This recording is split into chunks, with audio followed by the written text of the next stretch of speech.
ಭ್ರಷ್ಟಾಚಾರದ ವಿಚಾರಕ್ಕೆ ಸಂಬಂಧಪಟ್ಟಂತೆ, ಕರಪ್ಷನ್ ವಿಚಾರಕ್ಕೆ ಸಂಬಂಧಪಟ್ಟಂತೆ ಸಿದ್ದರಾಮಯ್ಯನವರ ವಿರುದ್ಧ ನಮ್ಮ ರಾಜ್ಯದ ಯಾವುದೇ ಒಂದೇ ಒಂದು ಪೊಲೀಸ್ ಸ್ಟೇಷನ್ನಲ್ಲೋ ಅಥವಾ ತನಿಖಾ ಸಂಸ್ಥೆಯಲ್ಲೋ FIR ಆಗಿರಲಿಲ್ಲ. ಆದರೆ ಇತಿಹಾಸದಲ್ಲಿ ಫಾರ್ ದ ಫಸ್ಟ್ ಟೈಮ್ ಸಿದ್ದರಾಮಯ್ಯನವರಿಗೆ ಅತಿ ದೊಡ್ಡ ಶಾಕ್ ಇದು. ತಮ್ಮ ರಾಜಕೀಯ ಜೀವನಕ್ಕೆ ಅತಿ ದೊಡ್ಡ ಕಳಂಕ ಇದು. ನಿನ್ನೆ ಸಿದ್ದರಾಮಯ್ಯನವರು ಹೈಕೋರ್ಟ್ ಆದೇಶ ಹೊರಬಂದ ಬಳಿಕ ಬಹಳ ಕಾನ್ಫಿಡೆಂಟ್ನಲ್ಲಿದ್ದರು. ಬಹಳ ಅವ್ರ ಮುಖದಲ್ಲಿ ಅಂತಹ ಆತಂಕ ಏನು ಕಾಣಿಸ್ತಾ ಇರಲಿಲ್ಲ, ದುಗುಡ ಏನು ಕಾಣಿಸ್ತಾ ಇರಲಿಲ್ಲ. ಇಟ್ಸ್ ಜಸ್ಟ್ ಎನ್ ಇನ್ವೆಸ್ಟಿಗೇಷನ್ ಅಂತ ಇದ್ರು. ಆದರೆ ಇಟ್ಸ್ ಜಸ್ಟ್ ಎನ್ ಇನ್ವೆಸ್ಟಿಗೇಷನ್ ಆದರೂ ಸಹ, ತನಿಖೆ ಆದರೂ ಸಹ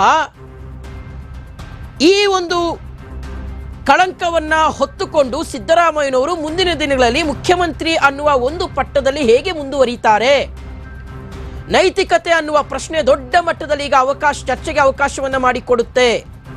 ಆಲ್ರೆಡಿ ಪ್ರತಿಪಕ್ಷ ಬಿಜೆಪಿ ಮತ್ತು JDS ಹೋರಾಟಗಳನ್ನು ಶುರು ಮಾಡಿವೆ, ಪ್ರತಿಭಟನೆಗಳನ್ನು ಶುರು ಮಾಡಿವೆ.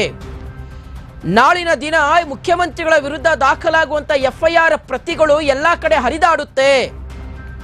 ಆರೋಪಿತ ಸ್ಥಾನದಲ್ಲಿರ್ತಕ್ಕಂಥ ಸಿದ್ದರಾಮಯ್ಯನವರ ವಿರುದ್ಧ FIR ದಾಖಲಾಗಿದೆ ಅನ್ನುವ ವಿಚಾರವನ್ನು ಮುಂದಿಟ್ಕೊಂಡು, FIR ಪ್ರತಿಯನ್ನು ಮುಂದಿಟ್ಕೊಂಡು ಬಿಜೆಪಿ ನಾಯಕರು ರಸ್ತೆಗಳಲ್ಲಿ ಪ್ರತಿಭಟನೆ ಮಾಡ್ತಾರೆ.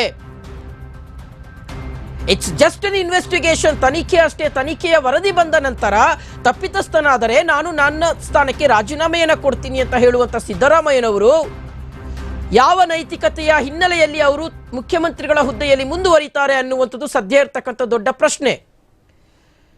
ಮುಖ್ಯಮಂತ್ರಿಯಾಗಿ ಇಡೀ ರಾಜ್ಯವನ್ನ ಪ್ರತಿನಿಧಿಸುವಂತ ಒಬ್ಬ ಪರಮೋಚ್ಚ ಸ್ಥಾನದಲ್ಲಿರುವಂಥ ವ್ಯಕ್ತಿ, ಸಾಂವಿಧಾನಿಕ ಹುದ್ದೆಯಲ್ಲಿರ್ತಕ್ಕಂಥ ವ್ಯಕ್ತಿ, ಅದೇ ಸಂವಿಧಾನದ ಅಡಿಯಲ್ಲಿ ತನಿಖೆಯನ್ನು ಎದುರಿಸಬೇಕು ಅನ್ನೋದಾದರೆ ನಾಳೆ ಲೋಕಾಯುಕ್ತ ಕಚೇರಿಯ